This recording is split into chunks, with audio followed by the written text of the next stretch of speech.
ஜம்மு காஷ்மீரின் ஸ்ரீநகரில் 1987 அக்டோபர் 2ஆம் தேதி முஸ்லிம் குடும்பத்தில் பிறந்தவர் ஹினா கான். இவரது சகோதரர் ஆமிர் கான் சொந்தமாக டிராவல் ஏஜென்சி நடத்தி வருகிறார். குருகிராம் நகரில் வணிக மேலாண்மையில் முதுநிலை படிப்பை முடித்த ஹினா கான் விமான பணிப்பெண்ணாக பணியாற்ற விரும்பியுள்ளார். அதற்காக மும்பை வந்தபோது உடல்நிலை பாதிப்பு ஏற்பட பயிற்சியில் சேர முடியாமல் போகியுள்ளது. குருகிராமில் படித்த சமயத்தில் நண்பர்களுடன் யே ரிஷ்டா கியா கெஹ்லாதா ஹே எனும் சீரியல் ஆடிஷனுக்கு விளையாட்டாக சென்றுள்ளார். அவரை சீரியல் குழுவினர் தேர்வு செய்திட கேரியரை மீடியா பக்கம் திருப்பியுள்ளார். ஹினா கான் கிட்டத்தட்ட 8 ஆண்டுகள் ஒரே சீரியலில் நடித்து மக்களுக்கு மிகவும் பரிச்சயமான முகமாக மாறினார்.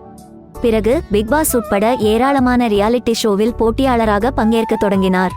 பிக்பாஸில் முதல் ரன்னர் அப்பாக தேர்ந்தெடுக்கப்பட்டார். சின்னத்திரையை தாண்டி வெள்ளித்திரையில் கால் பதிக்க முடிவு செய்தார். முதல் படியாக ஸ்மார்ட் போன் எனும் குறும்படத்தில் லீட் ரோலில் நடித்தார். பிறகு ஹேக்ட் எனும் படம் மூலம் சினிமாவில் என்ட்ரி கொடுத்திட அடுத்தடுத்து பட வாய்ப்புகள் வர தொடங்கியது. சில படங்களை தயாரிக்கவும் தொடங்கினார். ஹினாவுக்கு கடவுள் நம்பிக்கை அதிகம் என சொல்லப்படுகிறது. அவரது பர்சில் அம்யூலட், அதாவது தாயத்து போன்ற பொருளை எப்போதும் வைத்திருப்பாராம். ஆபத்துகளில் இருந்து பாதுகாப்பதாக நம்புகிறார். திரையில் பலவிதமான கேரக்டர்களில் நடித்தாலும் நிஜ உலகில் இன்ட்ரோவர் நபர் என சொல்லப்படுகிறது. சினிமா துறையில் அவரது நண்பர்கள் வட்டம் மிகவும் குறைவாம். ஹிந்தி உலகில் அதிக சம்பளம் வாங்கும் நடிகையாக மாறியுள்ள ஹினா கானின் சொத்து மதிப்பு 55 கோடி ரூபாய் என கணக்கிடப்பட்டுள்ளது. அவர் ஒரு ஷோவுக்கு 1 லட்சம் முதல் 1.5 லட்சம் வரை சம்பளம் வாங்கியுள்ளார். அவருக்கு சொந்தமாக மும்பையில் சொகுசு வீடு கூட உள்ளது.